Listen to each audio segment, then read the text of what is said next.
Cherche refuge auprès d'Allah contre Satan le banni. Au nom d'Allah, le tout miséricordieux, le très miséricordieux. Wa assalamu alaikum wa rahmatullahi wa barakatuh, mes frères et sœurs. J'espère que vous allez bien, Inch'Allah ta'ala. Donc, comme l'indique le titre de la vidéo, ça va être une vidéo concernant la vision erronée des prophètes qu'ont énormément de musulmans, hélas. Pourquoi? Parce que on nous a vendu que les prophètes étaient plus ou moins sans péché, sans erreur, etc. Alors que coraniquement, ce n'est pas du tout le cas. Donc du coup, quand les musulmans lisent la Bible, ils disent, vous voyez, dans la Bible, il y a écrit que les prophètes ont fait ceci, cela, etc. Et donc en général, ils disent, elle est falsifiée. Vous voyez, donc c'est un énorme problème. Donc on va voir que coraniquement, il y a aussi des erreurs, des fautes de prophètes, bien entendu, de prophètes, de messagers, d'envoyés. Et c'est évident. Donc là, ce n'est pas le sujet, ce n'est pas le fait de cracher sur les prophètes. C'est simplement de rappeler ce qu'il y a dans le livre. Donc si Allah l'a rappelé, c'est que c'est un rappel. On se doit de le rappeler, justement. Donc bien entendu, ils font partie des gens de bien, etc. Allah en a élevé en grade. Il en est à qui Allah a parlé de vive voix, etc., etc. Mais on va rappeler justement leurs fautes, leurs erreurs, etc. pour que justement les gens, Inch'Allah ta'ala, ils n'aient pas une vision angélique des prophètes, vous voyez. Donc bon, parce que c'est une erreur qui fait que justement, du coup, bibliquement, après quand ils lisent ce qui se passe dans Genèse, etc., ben, ils ont un énorme problème. Donc bon. Donc on va commencer tout de suite. 1661, Rajim, Bismillah, qui va vraiment poser les bases, et ensuite on va approfondir la vidéo. Si Allah s'en prenait aux gens pour leurs méfaits, donc il y a bien écrit aux gens, donc c'est-à-dire tout le monde, il ne laisserait sur terre aucun être vivant. Mais il les renvoie jusqu'à un terme fixé, puis quand leur terme vient, ils ne peuvent ni le retarder d'une heure ni l'avancer. Ok? Donc il y a écrit aucun être vivant. Donc il n'y a pas écrit hormis les prophètes, les messagers, les envoyés, etc., les saints, les élus, tout ce que vous voulez. Ça n'existe pas. Donc, bon. Ça rappelle aussi la parole qu'il y a dans Jésus quand les gens lui ramenèrent une femme adultère et qui lui dirent Seigneur, que devons-nous faire d'elle? Et il leur a répondu une phrase magnifique, que celui qui n'a jamais péché lui jette la première pierre. Et si vraiment on approfondit bien la scène, bah même Jésus ne l'a pas jeté la pierre. Donc bon. Donc maintenant on va poursuivre. Bon, ça m'y fait penser, donc on va réciter celui-là. Avant, au cas où les gens n'iraient pas au bout de la vidéo. Donc, on va pas le décontextualiser. C'est le 379 80 et on pourra même lire le 81 et 82 puisque Allah justement parle au prophète et il ne se gêne pas de menacer qui il veut. Il ne conviendrait pas à un être humain à qui Allah a donné le livre, la compréhension, la prophétie, de dire ensuite aux gens « Soyez mes adorateurs à l'exclusion d'Allah », mais au contraire, devenez des savants, obéissant au Seigneur, puisque vous enseignez le livre et vous l'étudiez. Et il ne va pas vous commander de prendre pour Seigneur anges et prophètes. Vous voyez? Vous commanderait-il de rejeter la foi, vous qui êtes muslimines, muslimoun, soumis, etc., qui s'abandonnent à Dieu, etc. On peut s'entendre sur la définition. Donc voilà. Donc c'est clair, net, évident. Il ne faut pas prendre pour Seigneur, pour arabe, un ange ou un prophète, etc. Comme hélas, ça a été fait, l'idolâtrie de certains prophètes, la divinisation, etc., etc. Donc on va lire aussi 81-82, ça pourrait être intéressant. Et lorsqu'Allah a pris cet engagement des prophètes, chaque fois que je vous accorderai un livre et de la sagesse, et qu'ensuite un messager vous viendra confirmer ce qui est avec vous, vous devez croire en lui et vous devrez lui porter secours. Il leur dit, consentez-vous et acceptez-vous mon pacte à cette condition? Nous consentons, dirent-ils. Soyez-en donc témoins, dit Allah, et me voici avec vous parmi les témoins. Quiconque ensuite tournera le dos, alors ce sont eux qui seront les pervers. Ok? Donc regardez comment Allah parle au prophète. Il ne se gêne pas de les menacer, bien entendu. Donc là, on va commencer par l'histoire de Jonas. On va voir ce passage plus un autre. Donc 37, 139, 148. Jonas était certes du nombre des messagers. Quand il s'enfuit vers le bateau comble, il prit part au tirage au sort qui le désigna pour être jeté. Le poisson l'avala alors qu'il était blâmable. S'il n'avait pas été parmi ceux qui glorifient Allah, il serait demeuré dans son ventre jusqu'au jour où l'on sera ressuscité. Nous le jetâmes sur la terre nue, indisposé qu'il était, et nous fîmes pousser au-dessus de lui un plant de courge. Et l'envoyâmes ensuite vers 100 000 hommes ou plus. Ils crurent et nous leur donnâmes jouissance de la vie pour un temps. Ok? Donc Jonas était blâmable. N'en déplaise à certains.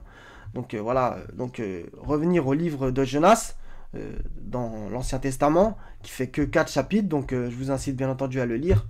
Il est très beau ce livre. Voilà. Donc un verset qui va dans le même sens. 68, 48, 50. Endure avec patience la sentence de ton Seigneur et ne sois pas comme l'homme au poisson qui appela dans sa grande angoisse. Si un bienfait de son Seigneur ne l'avait pas atteint, il aurait été rejeté au nid sur une terre déserte. Puis son Seigneur l'élut et le désigna au nombre des gens de bien. Ok? On passe à Mohammed. Donc 48, 2. Bon, on va réciter le 1 aussi. En vérité, nous t'avons accordé une victoire éclatante afin qu'Allah te pardonne tes péchés passés et futurs, qu'il parachève sur toi son bienfait et te guide sur une voie droite, et qu'Allah te donne un puissant secours. Ok? Donc au moment où ce verset est révélé, il y a bien écrit passé et futur, surtout futur. Donc voilà. Donc c'est clair et net. Donc 9,43, qu'Allah te pardonne, pourquoi leur as-tu donné permission avant que tu ne puisses distinguer ceux qui disaient vrai et reconnaître les menteurs? Il écrit qu'Allah te pardonne. Donc 66, 1, ô prophète, pourquoi en recherchant l'agrément de tes femmes, t'interdis-tu ce qu'Allah t'a rendu licite? Et Allah est pardonneur très miséricordieux. Ok?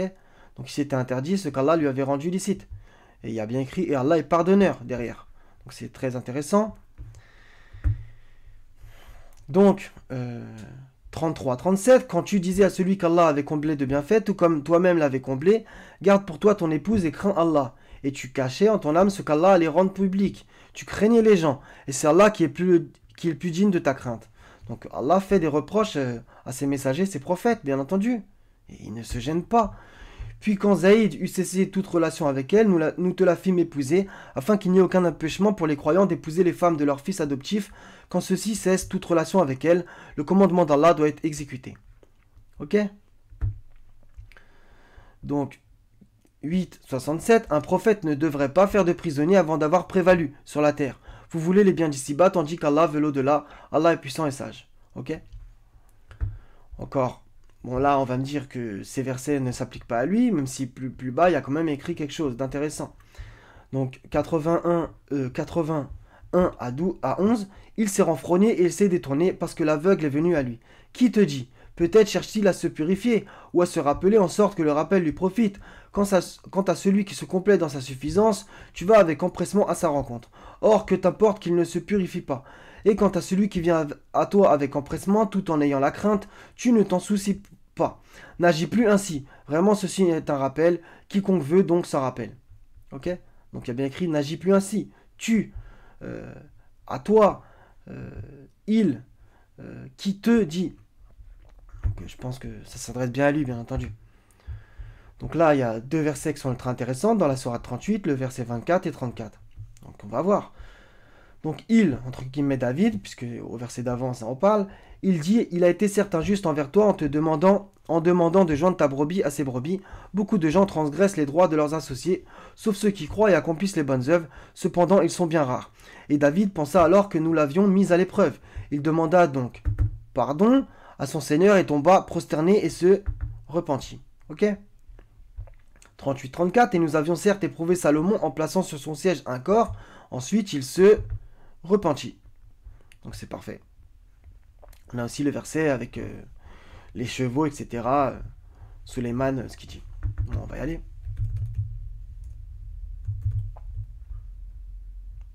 Je sais pas s'il est bien écrit là. Non.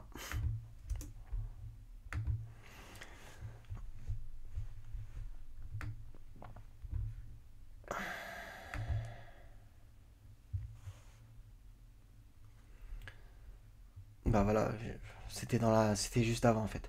Et il y a écrit après, donc, il dit, Seigneur, pardonne-moi et fais-moi don d'un royaume tel que nul après moi n'aura de pareil. C'est toi le grand dispensateur, etc., etc. Donc voilà, il a bien dit, pardonne-moi. C'est un prophète, un messager, etc., un envoyé. Donc, 755, et Moïse choisit de son peuple 70 hommes pour un rendez-vous avec nous. Puis lorsqu'il fut saisi par le tremblement, il y a écrit deux terres entre parenthèses, je suis pas d'accord. C'est le tremblement tout court, ok? Donc, il dit, mon Seigneur, si tu avais voulu, tu les aurais détruits avant et moi avec, ok? Vas-tu nous détruire pour ce que des sots d'entre nous ont fait? Ce n'est là qu'une épreuve de toi par laquelle tu guides, tu égares qui tu veux et guides qui tu veux. Tu es notre maître, pardonne-nous et fais-nous miséricorde, car tu es le meilleur des pardonneurs. Ok? Donc, si les prophètes, les messagers, les envoyés, ils demandaient pardon, c'est qu'ils avaient des choses à se faire pardonner, bien entendu, comme nous tous, comme on l'a lu dans le premier verset tout à l'heure. Donc celui-là aussi, je crois que je l'ai pris en entier. Donc ça c'est Moïse qui dit ça. Donc juste avant ça parle de Moïse. Seigneur dit Moïse, donc c'est pas faux dans un sens de mettre Moïse entre parenthèses.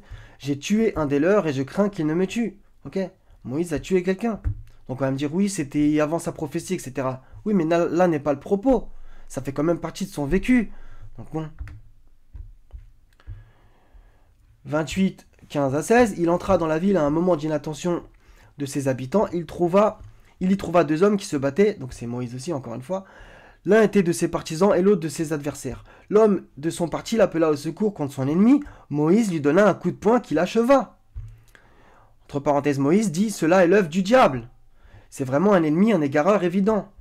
Il dit « Seigneur, je me suis fait du tort à moi-même, pardonne-moi, encore une fois ». Et il lui pardonna. C'est lui vraiment le pardonneur, le miséricordieux. Donc ça me fait penser à un verset. Qui est-ce qui pardonne les péchés si ce n'est Allah? Voilà. Donc je crois qu'on a fini avec Moïse. Non, il y a encore un autre verset, 20, 40. Et voilà que ta sœur, Inch'Allah je ferai une vidéo là-dessus, sur ta sœur, c'est très très intéressant, te suivait entre parenthèses, en marchant et disait « Puis-je vous indiquer quelqu'un qui se chargera de lui? Ainsi nous te rapportâmes à ta mère afin que son œil se réjouisse et qu'elle ne s'afflige pas. Tu tuas ensuite un individu. » Donc c'est cité à plusieurs reprises. « Nous te sauvâmes des craintes qui t'oppressaient et nous t'imposâmes plusieurs épreuves. Puis tu demeuras des années durant chez les habitants de Madian. Ensuite tu es venu, ô Moïse, conformément à un décret. » Ok?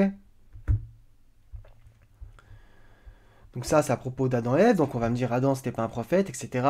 Là n'est pas le sujet, c'est pour plutôt montrer une invocation magnifique au passage, que je vous incite bien entendu à réciter. Donc c'est après l'histoire de l'arbre. Tous deux dirent, ô notre Seigneur, nous avons fait du tort à nous-mêmes, et si tu ne nous pardonnes pas et ne nous fais pas miséricorde, nous serons très certainement du nombre des perdants. Puis on va terminer par Abraham. Donc c'est quand... avec les statues.